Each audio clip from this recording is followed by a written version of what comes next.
Association in liaison with the Imperial College WHO Collaborating Centre in London. Today's webinar is about COVID-19 and return to school. My name is Dr. Muna Abdulaziz, and I am the Director of Public Health for Salford City Council. Salford is one of the 10 local areas in Greater Manchester in the UK. In my role, I oversee the response to COVID-19 in Salford, and I work with my colleagues across Greater Manchester to make sure that our settings are COVID secure, and as is relevant to today's talk, that we are ready for the return to school from this week. Today on the panel, we have two distinguished speakers who will look at the context of the Arab countries and the Eastern Mediterranean region. First, I am pleased to present Dr. Jameela Alraiby, who is the Regional Advisor for WHO EMRO, and then she will be followed by Professor Abdelmonuim Belalia, who is a Professor of Management and Public Health, and recently he was the Director of the National School of Public Health in Morocco. Our panelists and organizers are Professor Salman Rawaf, who is the President of the Arab Public Health Association, and Professor Tawfik Khoja, who is the Vice President. So the format for today is that we will have two presentations of up to 20 minutes each, and this will be followed by a question and answer session with all of us as panelists. We welcome you as the audience, and we invite you to listen to the presentations of the speakers, and if you could please post any questions within the chat function. Our speakers and panelists can respond to these in due course. Today's topic is really important as we head into September, and many countries will have children and young people going back to nurseries, school, colleges, maybe even university or other forms of learning and education. As we will be living with this virus for the next 12 to 18 months, schools and local authorities, national governments, and international organizations like UNICEF and the WHO are trying to put together the best available evidence and guidance for schools to return safely. From my own experience in the UK, the guidance that we have given about return to school is to make sure that people are only in contact with a small number of known individuals day to day. These are what we call the school bubbles. This concept keeps groups separate and also helpfully allows us to trace contacts easily as we designate the bubbles to self-isolate if someone in the bubble tests positive. In our secondary schools, we are advising use of face coverings because although we acknowledge that face coverings can themselves be an infection risk if they are not put away safely. We're advising people to continue to stay away from each other and limit only to essential contacts because we're trying to keep schools and businesses open. Actually, the biggest transmission is happening from household to household. And as you know, it's a balance between the mild symptoms that are usually associated with COVID-19 in young children compared to the more severe impacts of the virus on older people who may be staff at school, or they may be parents and grandparents of children going back to school. People with a health condition and those in the poorer areas of society are more likely to get the disease with more severe complications. So the central question that we're all asking today and what we are being asked is, how safe is it to go back to school? And how can we make the return to school as safe as possible? So to start off talking about this, and we will later give you the opportunity for a question and answer, let me first introduce Dr. Jameela. So Jameela Alraiby is the Regional Advisor for Child and Adolescent Health at the World Health Organization for the Eastern Mediterranean region. She leads the support for 22 countries in the region on neonatal, child and adolescent health and development. She's a pediatrician and she previously served as the Deputy Minister of Health in Yemen from 2012 to 2018. She developed the Regional Implementation Framework 2019 to 23 to guide countries on improving health and development of newborns, children and adolescents in the region. She participated in developing WHO global policies and guidelines, and I present to you Dr. Jameela, who will take us through her first talk on the subject. So over to you, Dr. Jameela. Welcome to the webinar, and please take the floor is yours.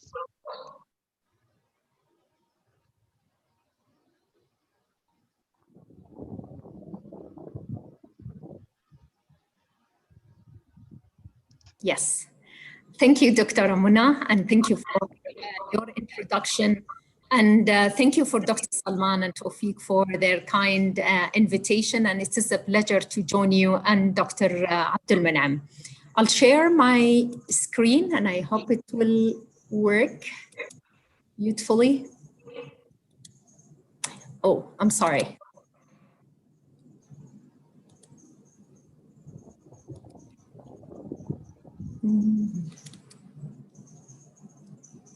Is it there, Dr. Mon? Yes, we can see it now. Okay. Thank you. Okay, thank you so much. The intervention will be around the global guidance for reopening school. I'll go through the regional overview and COVID-19 in children, consideration for reopening schools, and the public health measures, and also recommended measures for reopening schools. First, I have to talk very brief about the COVID-19 in the Eastern Mediterranean region, and it's the 22 countries. COVID-19 is affecting all the 22 countries, and with the total confirmed cases is around 1,900,000 and 51 deaths. Children and adolescents in the region faces many challenges due to the pandemic and in the top of the emergency we had in the region. Regarding the physical health, the COVID-19 infection, although it is a very minimum and less severe in children. Also, the other is disruption of nutrition and physical services, violence, and disrupted immunization. The social consequences is school closures, social isolation, child and adolescent abuse, online harassment, and adolescent pregnancies and child marriage due to the economic impact of the closure and COVID-19, and also as a part of disruption of the essential health services. Also mental health problems. For children and COVID-19, although around a third of the world's population is children and adolescents, only 1 to 8% of the cases globally are affected. And the available evidence suggests that children and adolescents are less likely to suffer severe clinical symptoms resulting either in hospitalization or a death. Much remains unknown about the epidemiology of COVID-19 in children and adolescents, and also the role of transmission. There is only some evidence that the children and adolescents play a lesser role in transmission of the virus at a population level. What should be considered when deciding to close or open the school? Either to close or partially open or reopen schools is guided by risk-based approach to maximize the health and the educational benefits for all, either for students, teachers, school staff, communities, and also to help to prevent a new outbreak of COVID-19 in the community. Decision makers should consider the following: the current understanding of the COVID-19 transmission and severity in children. Also, they have to consider the local situation of the epidemiology of COVID-19. The school is located. It's not only at a national level, but also at a subnational level. School setting and ability to maintain COVID prevention and control measures. Additional factor, we should also know about the harms that might occur due to school closure, and also aware about the benefit of reopening school when it is safe. First of all, it will give us educational attainments, and as long school closure can result in the reversal in education gains, and longer children stay out of school at a higher risk of non-return. Also, from the socio-economic perspective, children in school allows parents to work. From the safety and security, many children rely on school services, not only education, but for their nutrition and health support as the vaccination, and also for the child welfare support. There is the speech services, therapy. There is also the prevention of violence and other skills that children acquire in school setting. Decision regarding why and when and how to reopen school, it should be for the movement and the transport situation.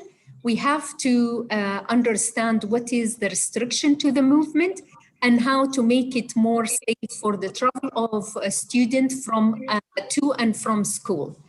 Also, the trends of COVID-19 in the area, is it increasing or decreasing? The public health capacity to quickly detect and respond to the new cases, and should be very clear what are the procedure from the school perspective and from the health perspective. The level of collaboration and coordination between school and local public health authorities and the engagement of community is very important. Also, the staff and children with risk of severe diseases as complaining of chronic or underlying diseases for both staff and children, and also for staff, elderly staff over 60. WHO and UNICEF provided a guidance, an updated guidance how to support the school reopening and how to be safe. One of them is UNICEF with other partners like UNESCO, World Bank, World Food Programme, and UNHCR, the framework for reopening schools, and it gives really a lot of checklists how to use it by the school in order to put in process and measures that support the safety of children in school. The other is the WHO, and it is a consideration for school-related public health measures, and this is which we will talk about it in a minute. The other one is a recently published guidance for advice on the use of masks in children in the community in the context of COVID-19. And also there is a guidance for safe and healthy journeys to school. So for the consideration in school-related public measures, the first one is about policy, practice, and infrastructure. And this is to ensure policies and resources for the hand and respiratory hygiene within the school, space for physical distancing in class and outside the class in the school, also availability of nurse to care for sick children. Also policies for educators and school health to address the following. Safety of school staff, especially the higher risk.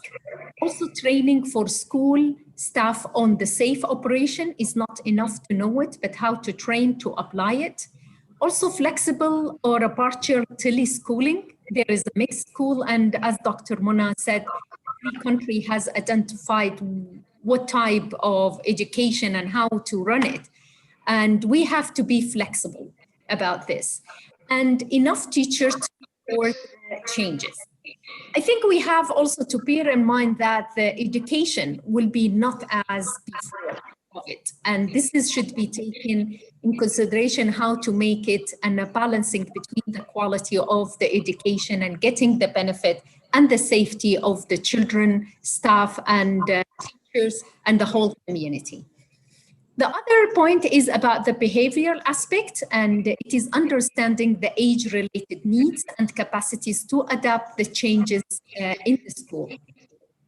And one of them is regarding school resources, the playtime, outdoor activities that adhere to distancing measures, also willingness of parents, teachers, and students to adapt. There is a specific consideration and adequate, it should be for adequate supervision for younger students, provision of face-to-face interaction prioritized for those groups that need it most, also safety on online and virtual learning platform. For safety and security, understanding what is the safety and security we have to do, there is implication of school closure and reopening. Like in many countries, children depend on the, the nutrition. Also, the food security at homes, if it's closed as at schools, how we can ensure the food security for those children at homes, availability and capacity of the school staff, availability of child protection services, and especially in the context where there is a risk, plans to support the most vulnerable children, including the migrant and refugee, and also unprivileged children and adolescents who are exposed to violence, and also the disabled children and adolescents with disabilities. The recommended measures for hygiene and daily practice at school is frequent hand hygiene, respiratory hygiene, and with no contact greetings. Also, the school policy for wearing the mask, and there is also the updated WHO for wearing the mask and also what is needed to be done for younger children with the mask. Regular cleaning of the school environment daily, including toilets and frequently touched services like for younger children, the toys, the desks, and the door handles at the classrooms. Screening and management of sick student, teachers, and other school staff. Stay at home if unwell policy, and this is confronts also the parents. That if their children has a slight fever, not feeling well, it's different from any flu before, that they can go today to school. No, they should have stay at home.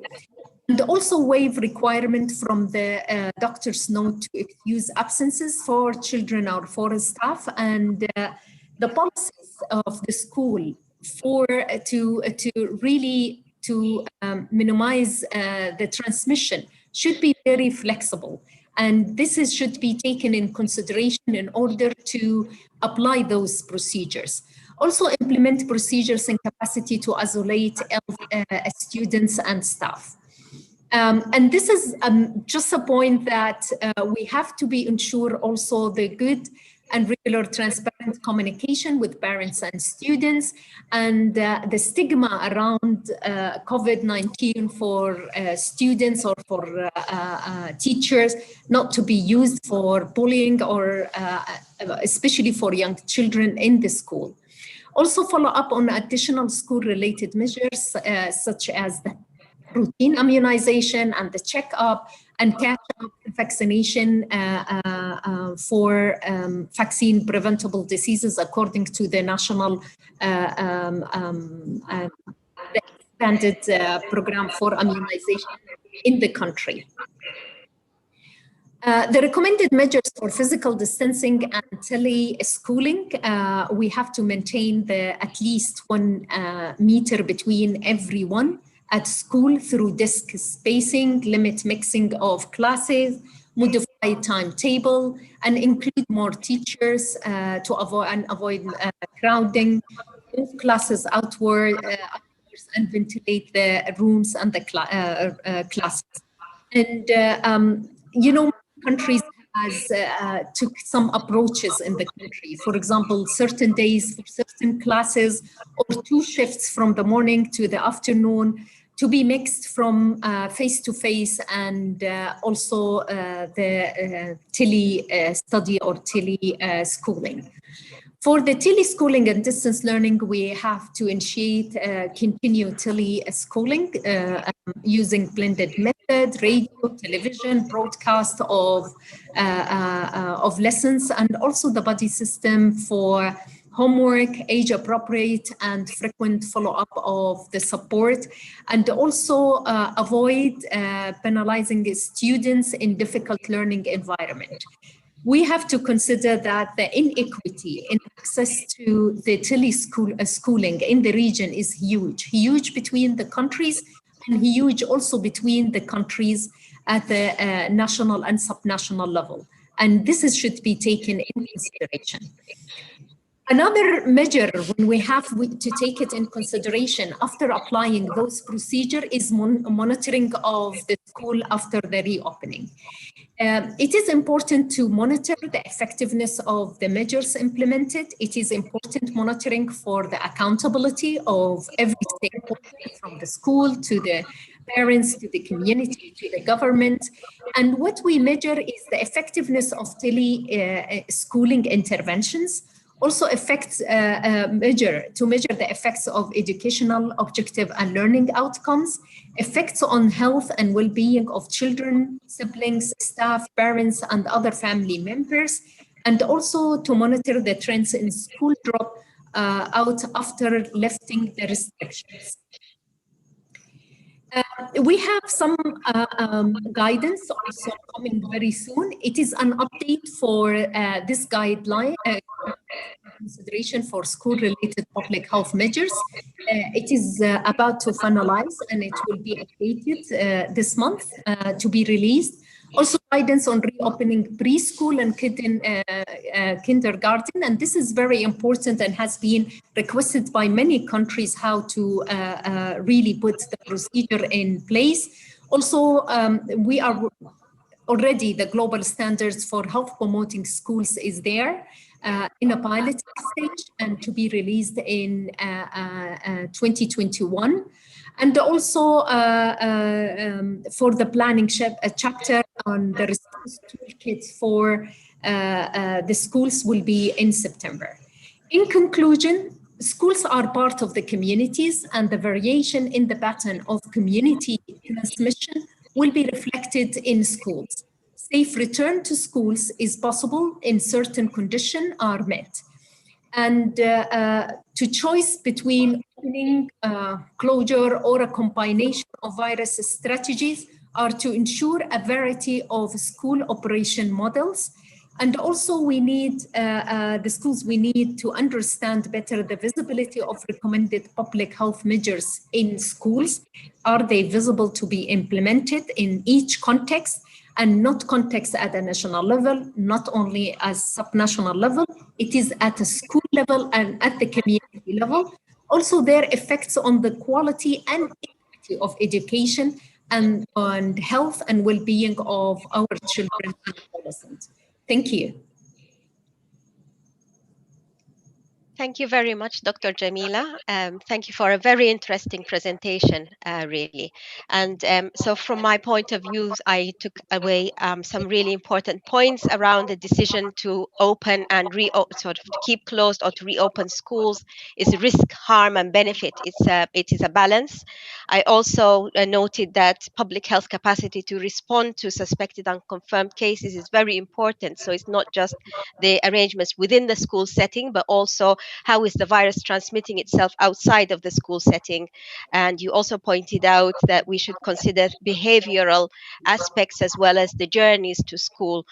So a lot of evidence and lots of frameworks that are there and that you have referred to that the audience and colleagues can maybe be able to refer to. So I now just turn to our second speaker, and it is Professor Abdelmonuim Belalia, and he is a professor of management and public health. He graduated from Paris with his PhD and worked for many years in France as a professor and a management consultant. He also worked in Morocco as a professor and researcher in the field of management and strategic management. He's just recently completed 4 years as the director of the National School of Public Health, and with his management background, he has helped that institute to grow and it's increased the capacity of training and research. Professor Abdelmonuim will talk to us about evidence and local experiences for the measures that are taken by each school. Over to you, Dr. Belalia. The floor is yours. Thank you, Dr. Mona. It's my pleasure to take part to this webinar. I would like to thank Dr. Salman and Dr. Khoja Tawfik on behalf of the Arab Public Health Association for the organization of these interesting online conferences, especially in this particular context of a global COVID-19 crisis that increases our need to know more and to share information that can help to that can help in decision making. Life during the COVID-19 pandemic is difficult for parents and children and young people alike. The return to school is an important and hopefully welcome step, but not without risks and consequences on public health. We are seeing these days an increasing number of children return to classroom. More than 1 billion students were out of school due to nationwide school closures. However, 105 of a total of 134 countries that have closed schools have decided to reopen schools. Given the difficulty of the situation and variation across the globe, countries are in different stages regarding how and when they plan to reopen schools. These decisions will usually be made by national or state governments, often in discussion with the local authorities. When deciding whether to reopen schools, authorities should consider the benefits and the risks across education, public health, and also the economic factors in the local context.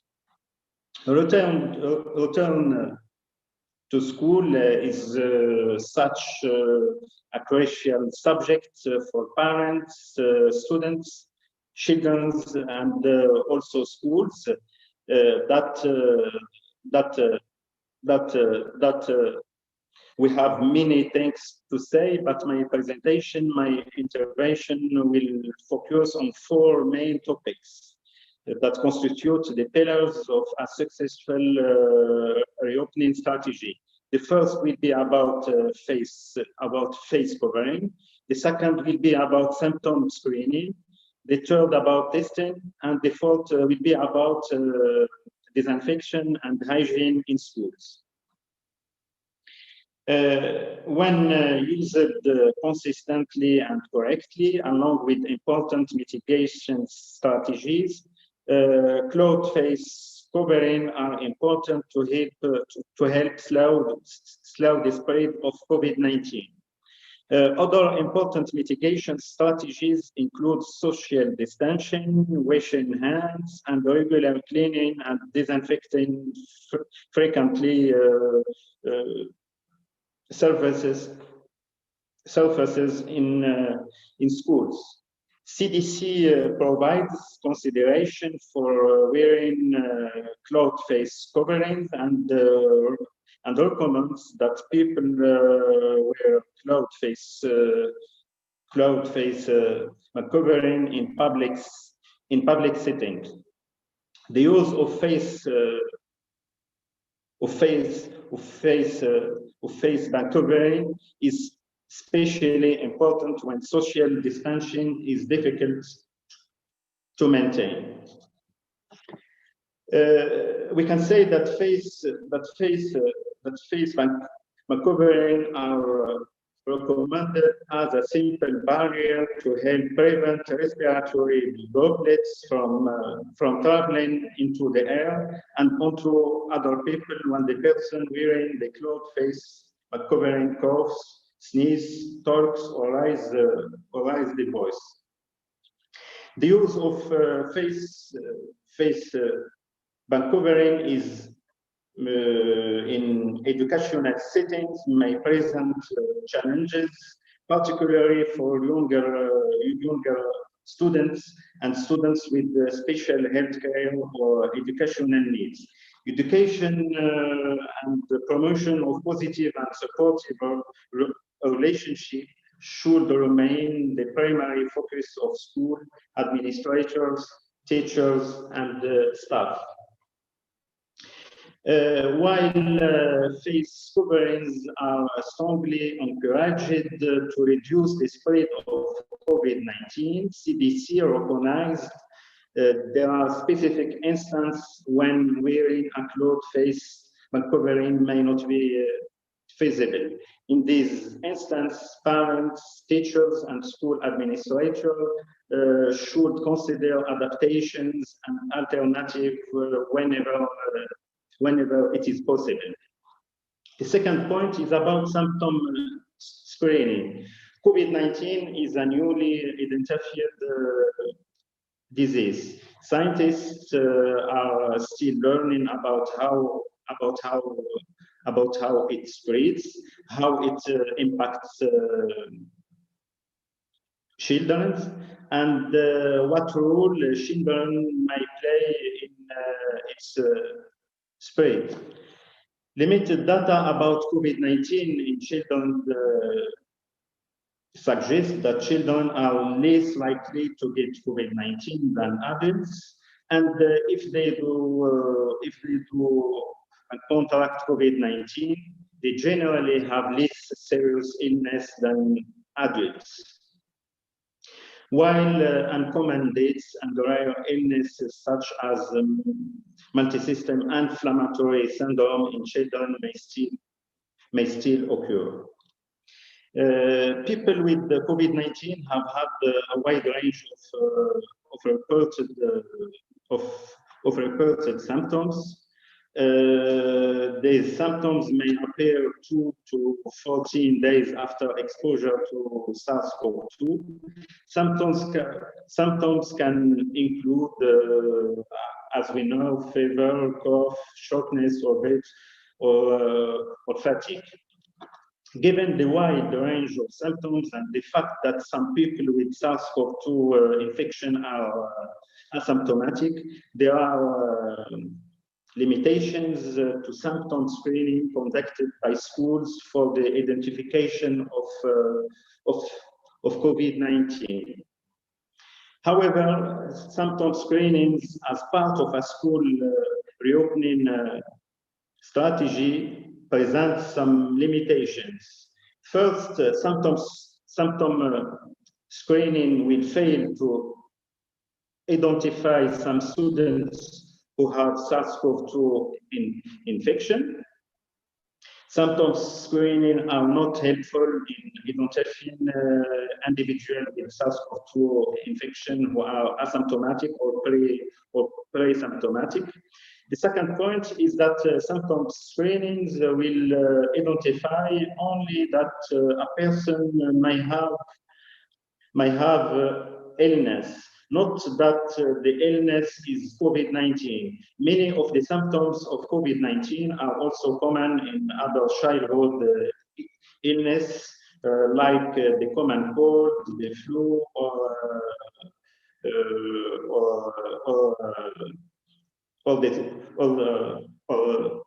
the seasonal allergies.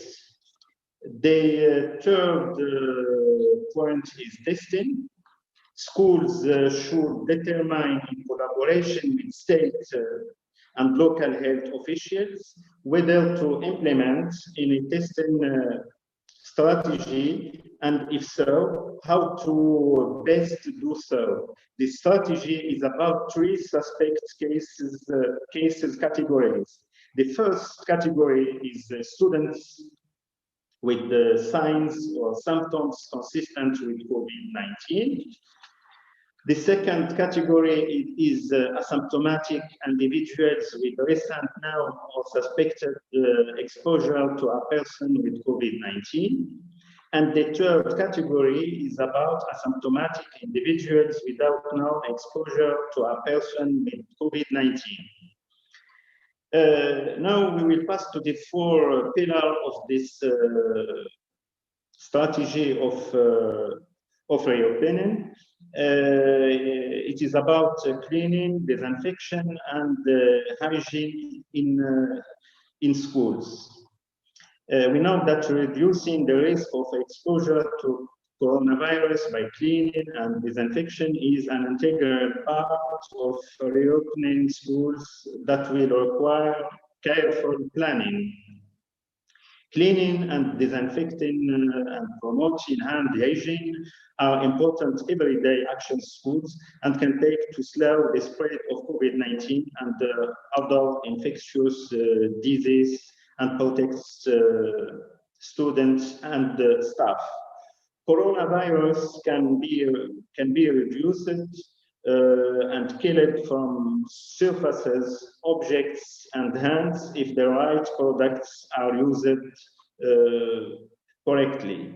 Cleaning and disinfecting are part of a broad approach that prevents infectious disease, included COVID-19 in schools. By the end, there are two important questions that can be asked. The first, is it safe for children and young people to go back to school?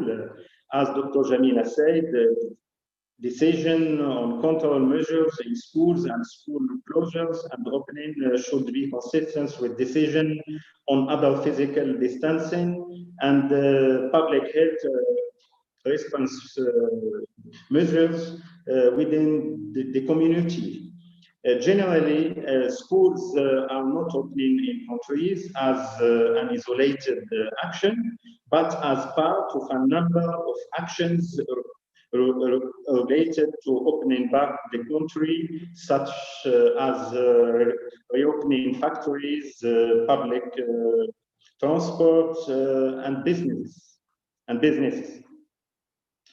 Going back to school will likely look a little different from what we were used to before. It is possible that schools may reopen for a period of time and then a decision may be made to close them again, depending on the local context. Because of the evolving situation, authorities will need to be flexible and ready to adapt to help keep every child safe.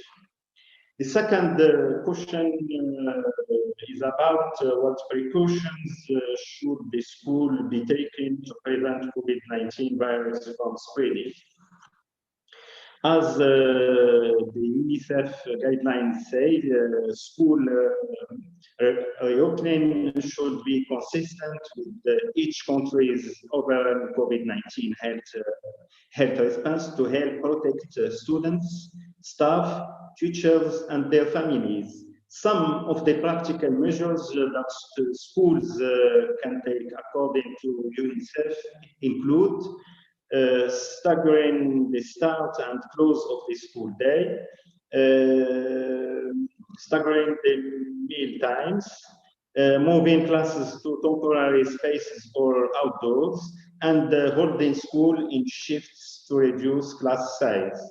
That means that flexibility is the main word in this particular context of schools and states alike. Thank you very much. Thank you very much, Professor Belalia. Definitely, you have answered the two questions about how safe is it go back to school and how can we make the return to school as safe as possible. So you outlined 4 pillars that you perceive as part of a successful strategy, and it's a combination of those activities. I think what I took away from your talk really is about being flexible, because at some times where the transmission is so intense in the community, it may not be the right time for the schools to be going back, but also being able to stagger times in which students are coming in, or to be flexible in the way the setting is operating, is also very important for schools to consider. I think one of the things that I've been struck at from our own work in Salford is that people need to be really flexible to be able to cancel their plans at short notice. For example, if someone is unwell, then they have to stay at home. Or if the transmission is increasing very much in a local community, then you have to have additional measures that you can introduce into the community, but also into settings like schools. So I do thank you very much, Professor Belalia, and also Dr. Jameela, for your interesting talks, and you've given a lot of food for thought. I know the audience will have put some questions in the chat function. So for now, I would like to open the panel discussion for today. I will hand over directly to Professor Salman to say a few words and to pick up the first question for today. Over to you, Prof. Salman. Thank you very much, Dr. Mona. Thank you, Dr. Jameela. Thank you, Dr. Abdelmonuim. Excellent. I really enjoyed every minute while I'm watching also some questions raised.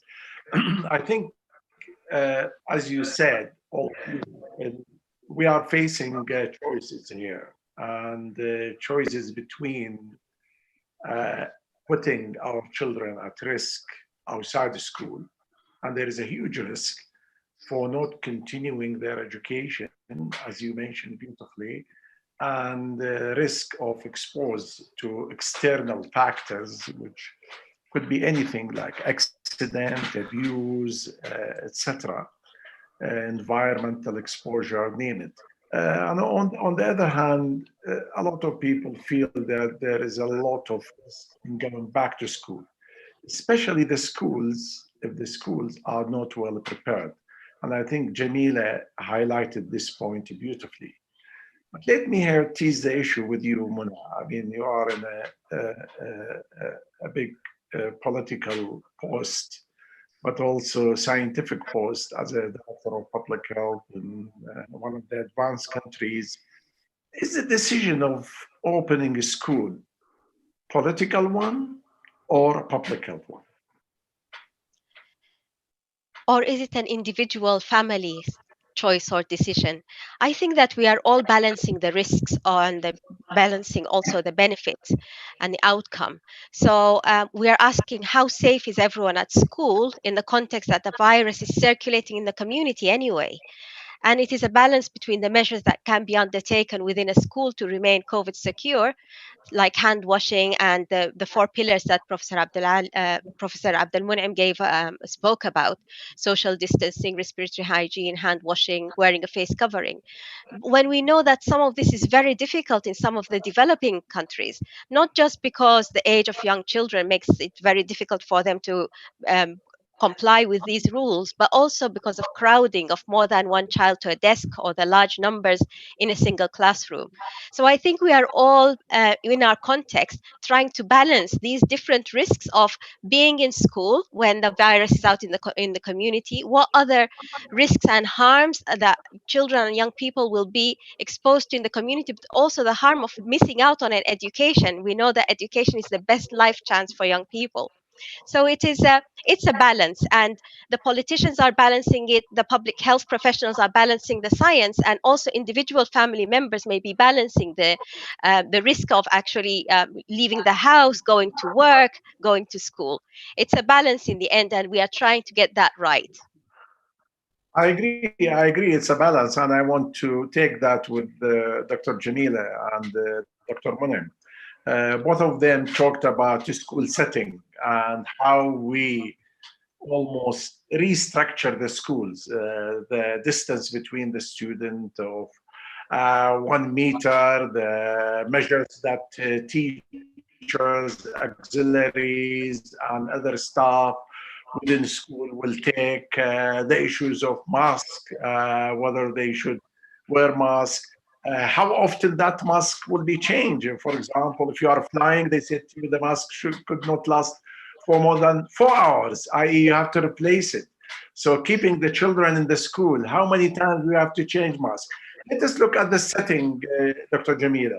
You talked about school setting, but if you look, and some colleagues sent me a photograph just now about the status of our school, overcrowded, huge number, whether they are in Egypt or in Iraq or in Somalia or in Djibouti, what is the other country, Sudan. They send me a number of photographs. You are not talking about a class in New York or London or Salford where you have 25 or 30 students, you know, with a huge space. That is not the case in our school. How can you do the setting which WHO proposed in their document? Dr. Jameela? Thank you, Dr. Salman. And our colleagues are absolutely right. How is the situation in such countries and most countries in the region having the similar situation of crowded classes, not well-developed structure and infrastructure with the school, and how to make it more safer to the children. And I'll come back to what Muna said about balancing. We have to balance what no harm for our kids, and at the same time, because I think also missing education is a big harm to our kids. And we have to balance between the health and the safety and the protection of children, and between also their attainment and what they can take from the education. You know, that's why we said it depends on the school setting. We are not talking anymore general that these procedures should be applied in every setting. We have to take some measures from the national, subnational to the school settings. Number of children, students, number of staff and teachers, because sometimes teachers are not available. And this is why the infrastructure and the policymaker and the politicians, as you mentioned, Salman, their decision, how to mobilize resources to improve the condition a little bit. So in such a schools, there are some schools, they use the two shifts. For example, instead of not having all the children in one shift, or some days for some classes in order to minimize the number of children in that school. For example, if they have class 1 and 2 and 3 in Saturday and Sunday, we will have class 4, 5, or 1 and 4 in certain days of the day. And also the day is divided to that. When there is a possibility for some of mixing some of the studies with a distance learning or with the tele-schooling, which is unfortunately in such a context in those countries, there is also difficulty for those students to have the internet and to have the laptop, families to supervise them if they are young. It is a complex situation, but we have to balance what hazards and also the achievement based on the public measures that the country is taking, and based on the community transmission, and based on the country, the school infrastructure resources. Over to you. Dr. Abdelmonuim. Dr. Salman, thank you. I want to add, I want to come back to the first question about the nature of this decision. Is it a public health decision or a political decision? In my opinion, it is mainly a public health decision. But we teach to students in public health that when we make a decision in public health, there is many dimensions that must be taken into consideration. The first is the political dimension. The second is perhaps the business dimension. When we talk about reopening of business, yes, it is a business yes, it is a business decision. But firstly, it is a public health decision. About reopening of schools, as Dr. Jameela said, it must be a question of balance between the capacity of the school, the capacity of the classroom also, and the practices that can be held by students, by staff, and by administrators. As Dr. Muna said, in developing countries, we have not we have not a big capacity to give masks to students. We have not the capacity to have classroom for 15 students. So the solution will be to make groups and to combine between the online courses and the face-to-face courses. In this particular context, we can have groups for 10 students, and we have not the obligation to make courses every day. We can have courses one day every 2 days or something like this. So the main of the important thing is our capacity to balance between the epidemiological situation and the services that we can provide to students without any risks. Professor Khoja? Professor Khoja. Thank you so much, Professor Salman.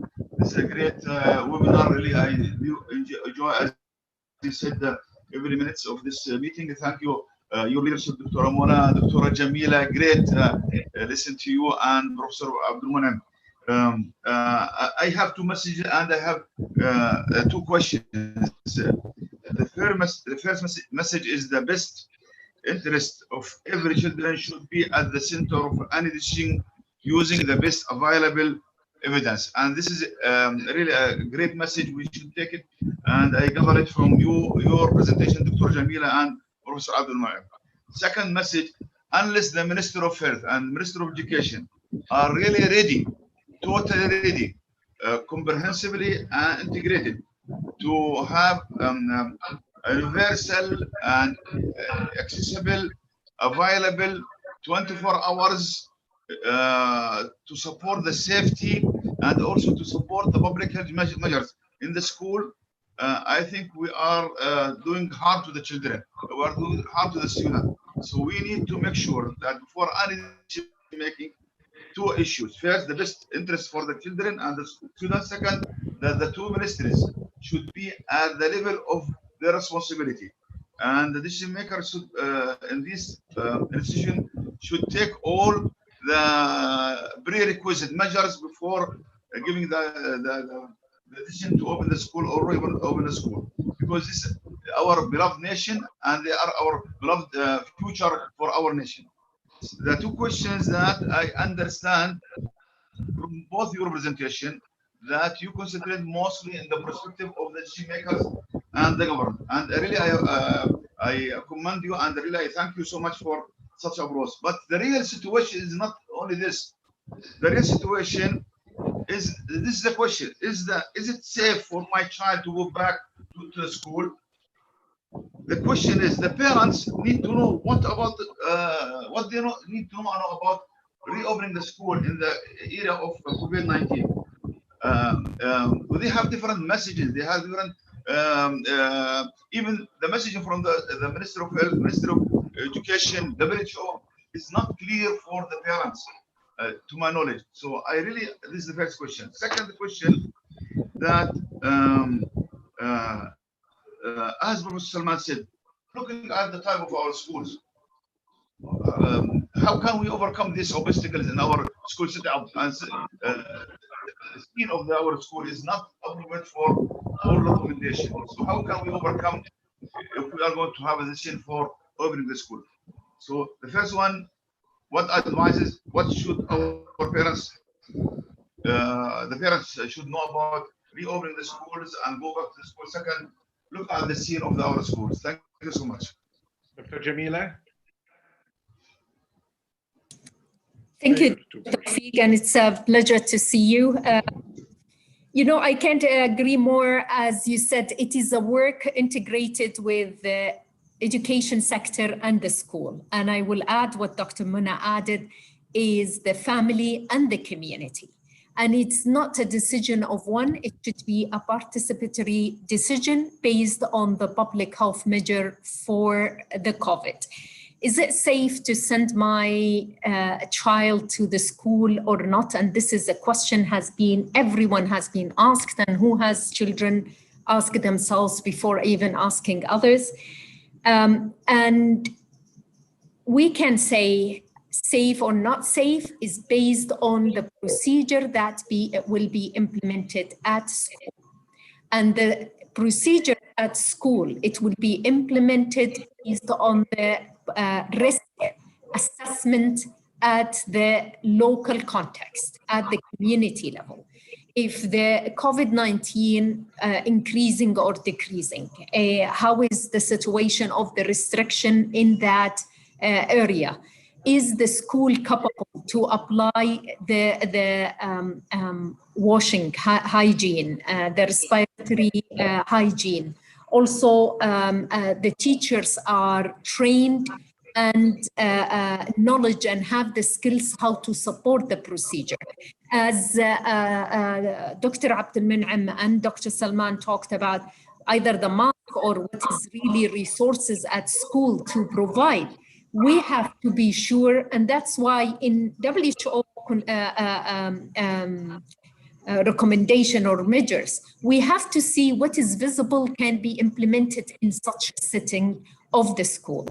If it's really no measures, this depends on the context.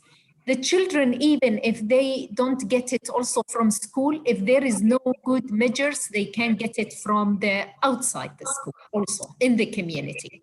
And we see some of the countries when they release, they still have the big gathering, like the wedding, like restaurants open without any procedures.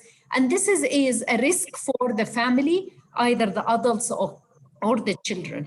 So to answer them, this will not be really to say safe or not, except if the procedures and the local context of COVID-19 transmission taken in consideration. Over to you. I'm sorry about the second question. I didn't get it very well, but if Dr. Monuim will answer it with a pleasure. Yes, for the first question, I think that there is no safe situation in a pandemic context.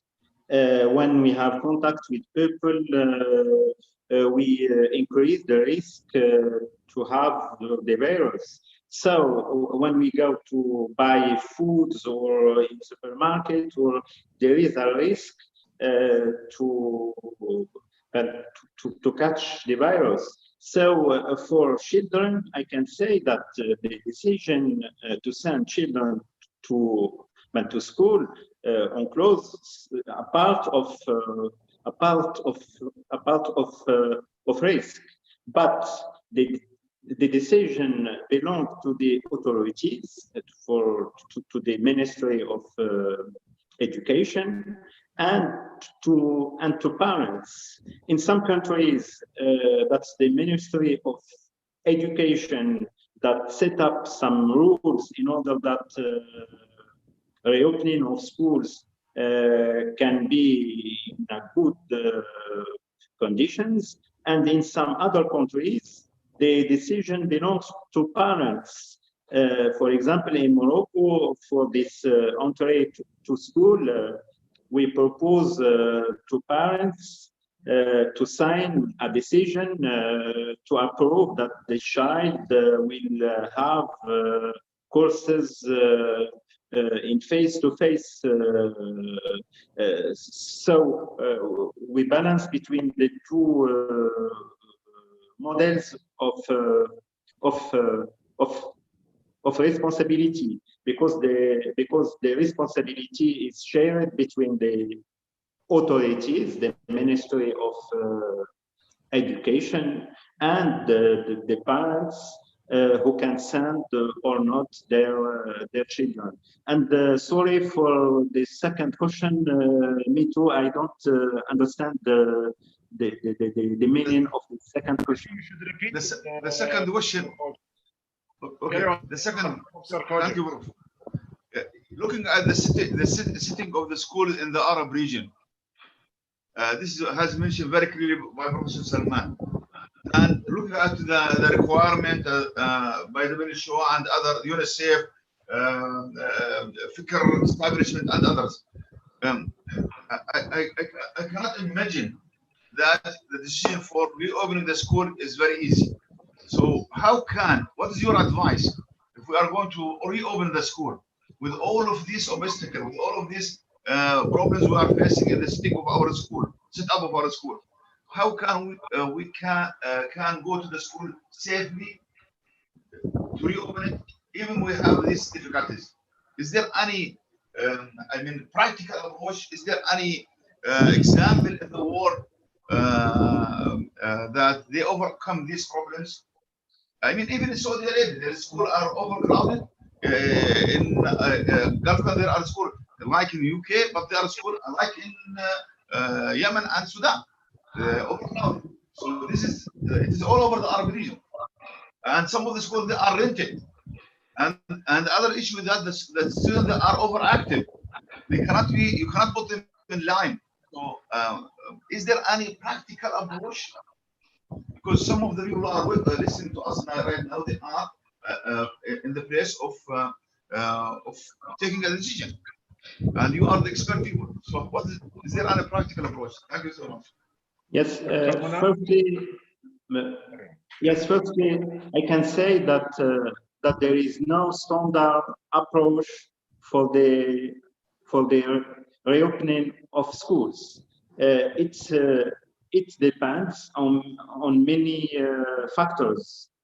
First, the epidemiological situation in the country, in the region, in the province. Therefore, I preconize an approach, a local approach, in order that each region can propose an organization adapted to the specificities of this region. The second point is that the capacity to make a school safer depend also on the financial capacities of the school or of the Ministry of Education. If we can afford a mask for each students for each course, yes, we can reduce the risk. But if we cannot provide masks for students, the risk will increase. Also, we can talk about the measures that we can take in the school. Are we the capacity to maintain hygiene and disinfection and hand washing? These measures can reduce the risk, but we know in developing countries, schools don't have the capacity to set up these measures. So we can come back to the question of balance between the risk and the amount of courses that we can provide in a limited time. If we cannot provide the courses every day, we can provide courses for some hours, and by this way we can divide a classroom into 2 groups or 3 groups in order that we can reduce the risk. Thank you very much, Abdelmonuim. What I get from you, which is really important point, but we have a lot of questions. I don't want to drag it. Number one, to hell with the standard. It depends on the local situation. There is no need for a standard. Number two, that the financial situation of the school or the Ministry of Education will dictate the sort of safety environment which we create without a standard, without money, then it will be almost what you are saying, free for all. I'll come back to this point, but I think I have a few questions here, which is very important. One from my good friend, Dr. Jabbar from Iraq, saying that we know the risk of COVID among children is low, but they will be, without any doubt, a major source of infection to their parents, to their grandparents, to their actually local community. And we need to remember, I may add to the question, we need to remember that in some countries, children constitute more than 50% of the population. Even in Saudi Arabia, the children are more than 50% of the population. In other Arab countries, even more. And also we need to remember there are between 5 to 10 million children actually living in camps, in illegal settlement, in undescribable condition. I don't want to describe it as a slum, but they are slums. Dr. Jameela.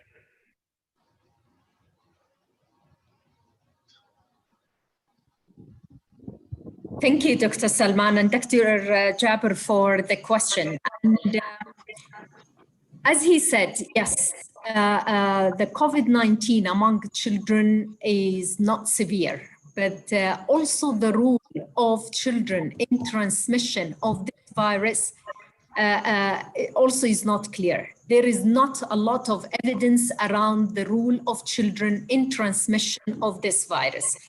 But there is a little evidence shows that they play a minimal role in transmission. It's not like the adults. So this was at the beginning of the COVID. We say, yes, the children transmit the illness, but they don't get it.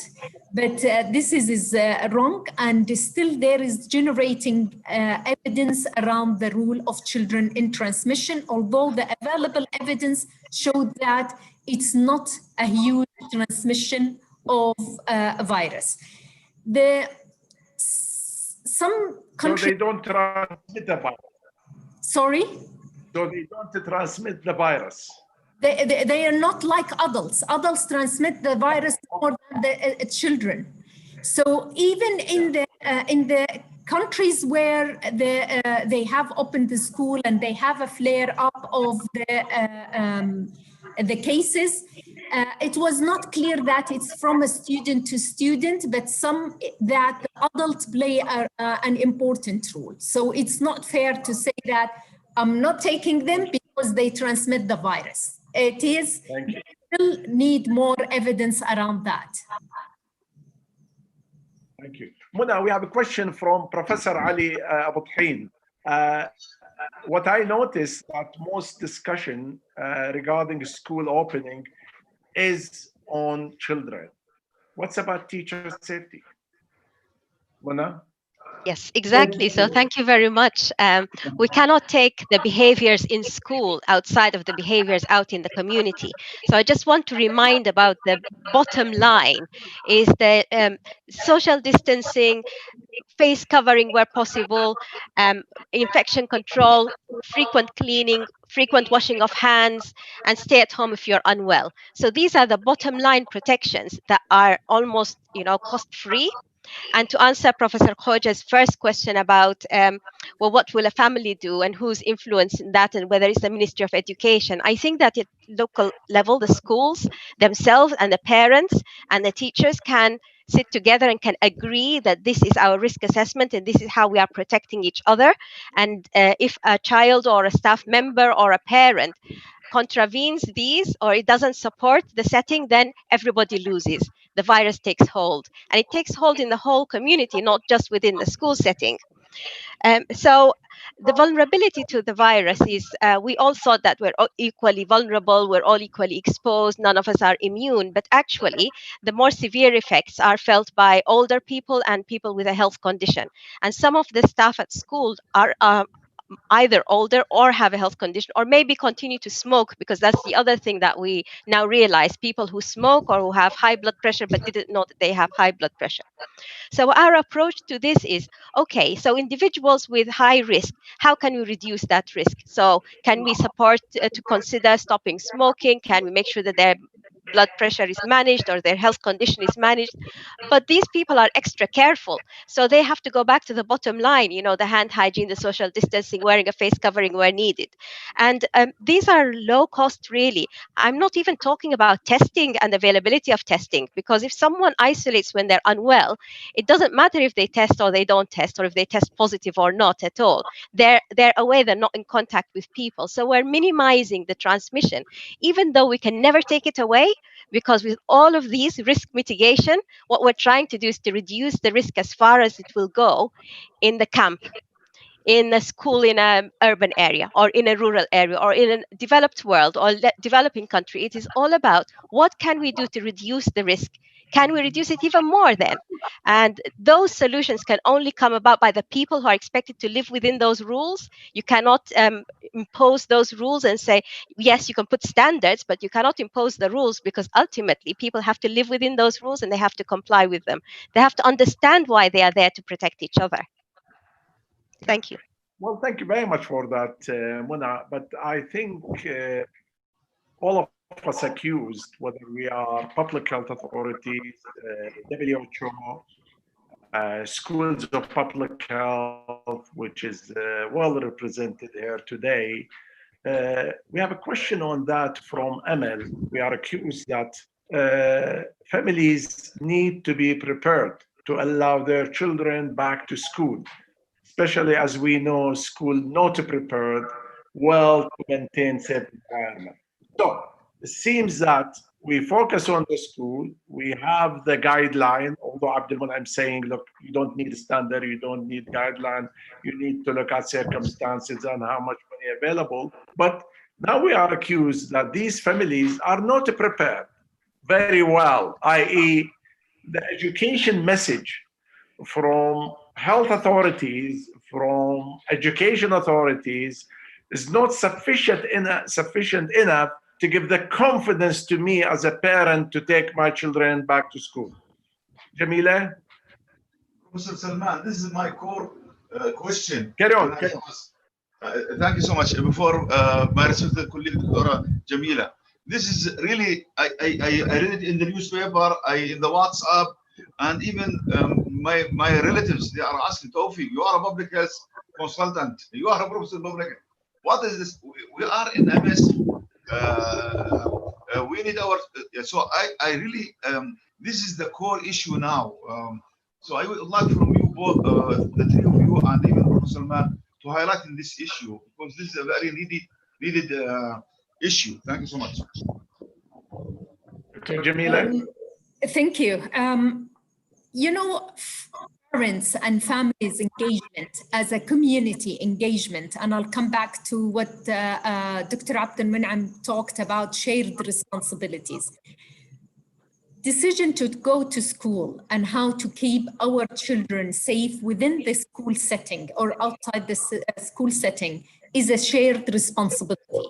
It is taken from the policy perspective as a government, from the including the public health expertise, from the parents themselves, and from the education, and from the government, including the education and health.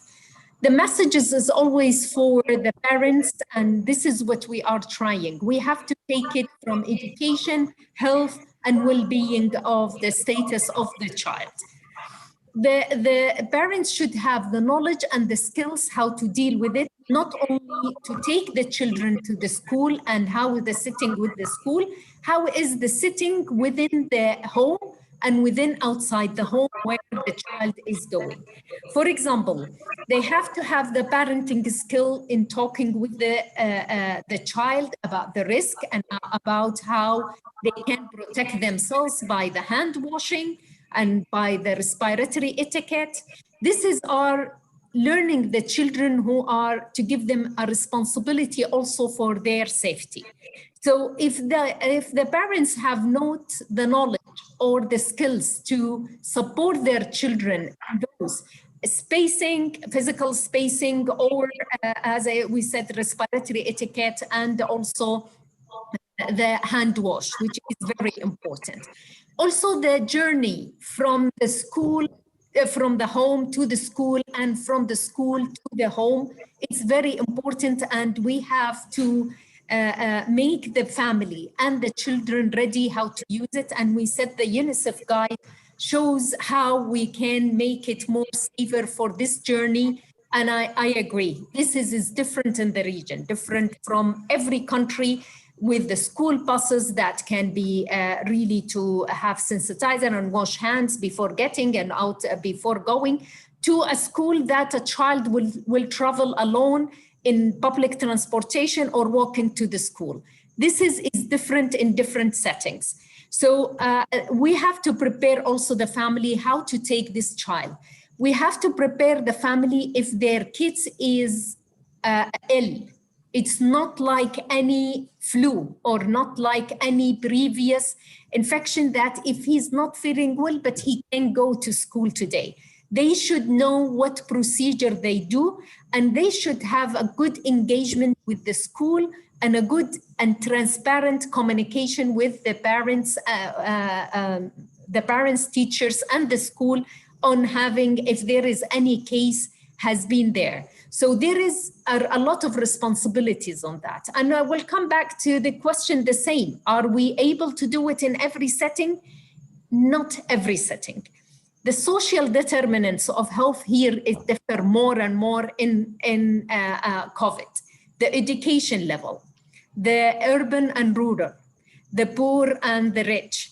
These really, with the COVID-19, the gap in inequity to the access to the services and information is huge, and it's getting more bigger. So how to ensure at a country context that each parents had the information how to save make safer return to school and coming back from school, this is very important. Also, you know, sometimes like the question how I can make a school in Yemen or Sudan with the low resources to be protected from the COVID. The setting in this school is not good before COVID, during COVID, or after COVID. It's not good that no hand hygiene in the school, no washing facilities, and also the respiratory etiquette is not such to the children, not to the teachers. So as we said, it is a context specific, and it should be taken as a shared decision and shared responsibility at all levels. Over to you. Thank you, Dr. Jameela. I mean, you say that, but different setting in different countries. I'll come back to this point in a minute or two. But we have comments from Dr. Hassan Abdul Hussein from Iraq. He's saying in Iraq, the order of the Ministry of Education is that the class number will be only 15 students. I mean, well done. If you can manage that, even in the West, I think it's very difficult, but we can use this one as a good standard, that classes should be small. That means most probably the school will split into sessions, morning session and afternoon session. So you allow using the facilities more effectively. This is a good point. We have a question from Dr. Habib bin Ramadan, the ex-Minister of Health in Tunisia and one of the founding members of the Arab Public Association. What about the epidemiological evidence for the school opening decision? I think I raised that question, but I didn't have a full mouth answer to make me happy, and I think that's why Dr. Habiba asking this question. Professor Habiba, I'm sorry. Mun'im, do you have that epidemiological evidence for reopening of the school? That's why I asked Mona at the beginning, is it a political or actually evidence-based decision? Dr. Monem.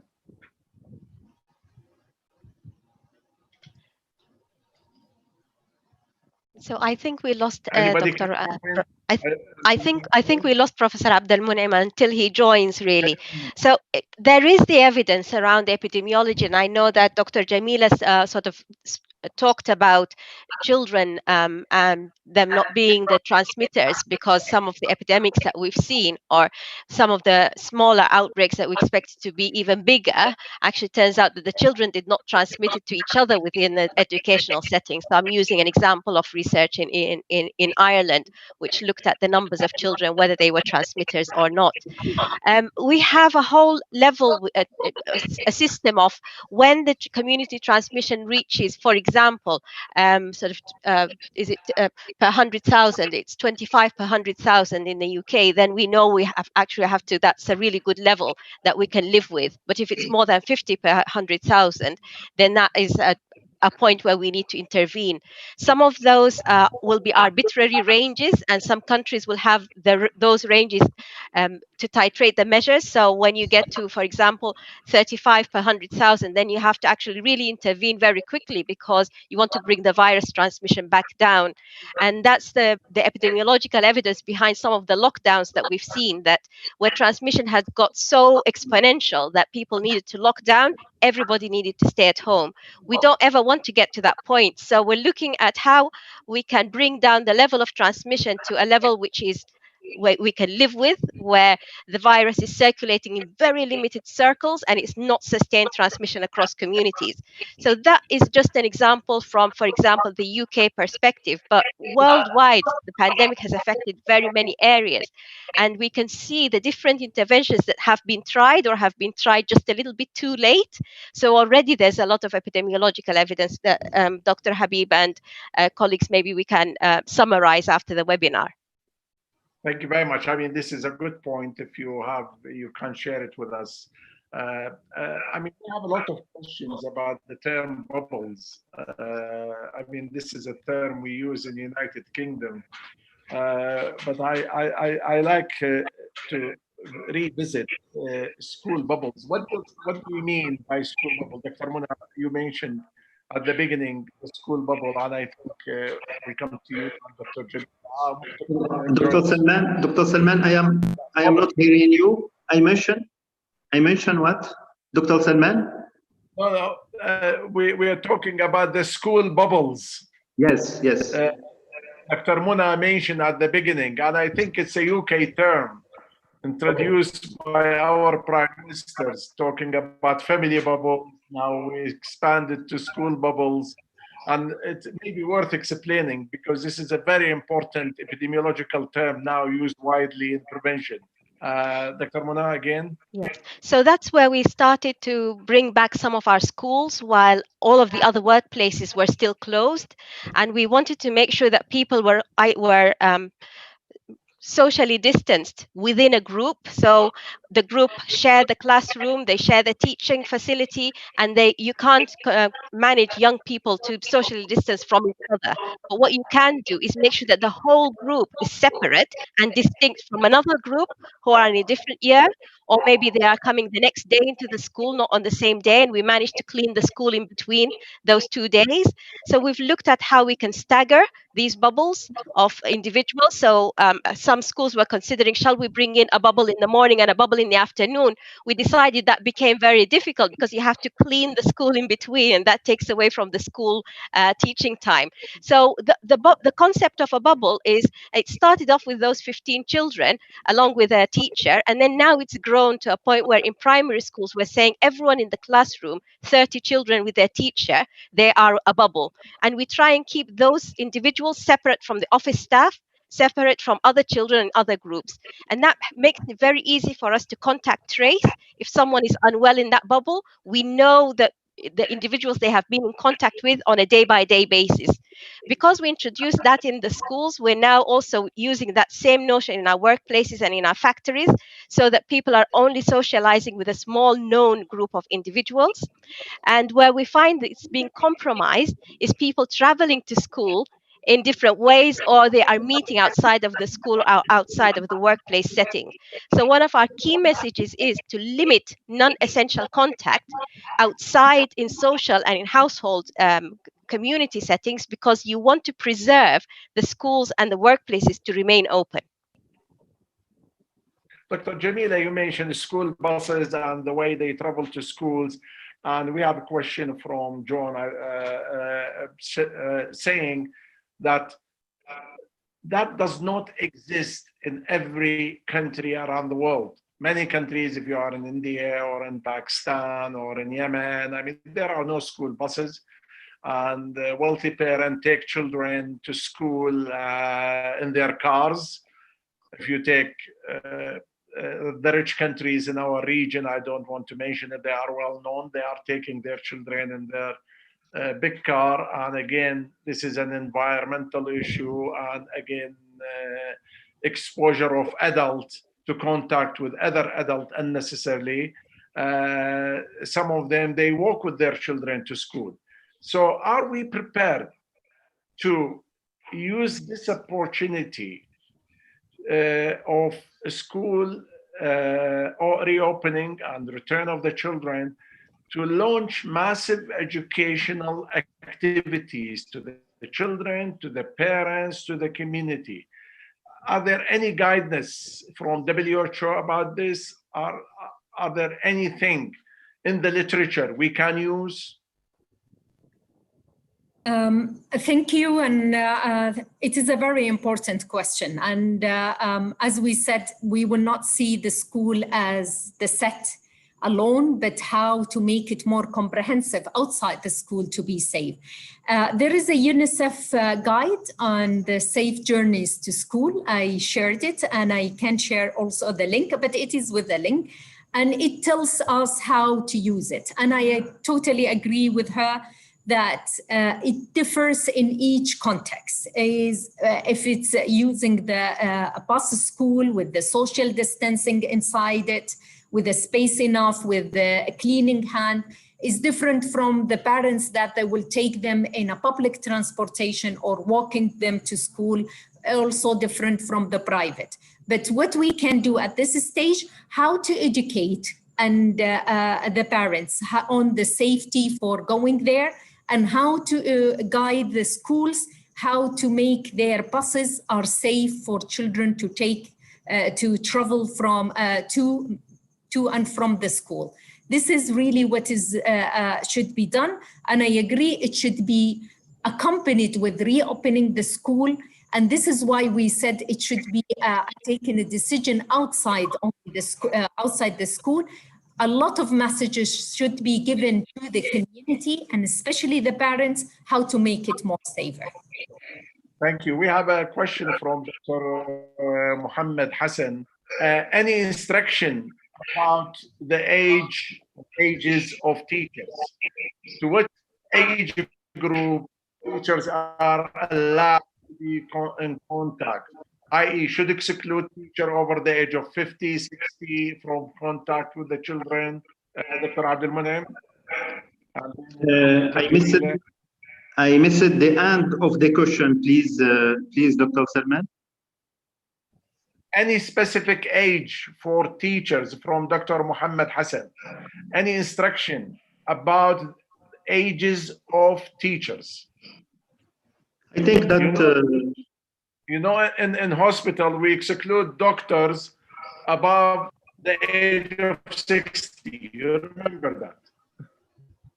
Yes, I think that teachers are concerned by the pandemic, by the risk in schools, but we cannot make restrictions on the age, because in education, the age play an important role of sharing knowledge and we know that the best teachers are the teacher who have more than 50. Mature teachers. No, not 30.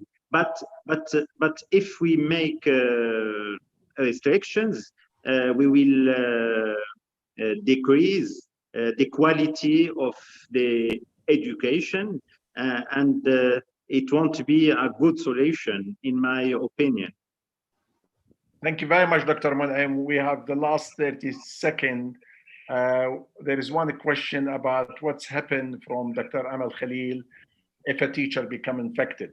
I think this is, Dr. Amal, there is a well-known procedure for this, that if a teacher found infected, actually all the school children should be tested and follow the normal procedure of contact tracing.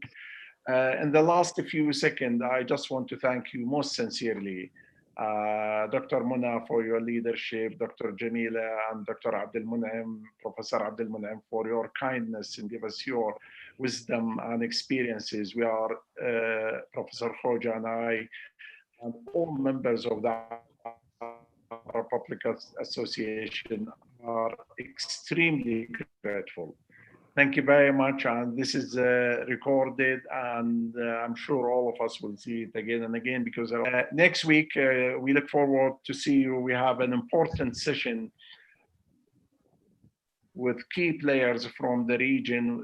The session will be led by Her Excellency Dr. Habiba bin Ramadan, Professor Habiba bin Ramadan. She will lead the session. We are taking stock about 6 months of COVID in our region. What's happened? What are the gaps? What are the strengths? And how should we move from there? Joining us with Her Excellency Dr. Habiba is Dr. Abdel Nasser from WHO and Professor Ali Maqdad from United States of America. Thank you very much indeed. Good night, good morning, good afternoon, everyone, everywhere, and see you next week. Bye-bye. Thank you. Thank you. Thank you all. Bye-bye. Bye, thank you.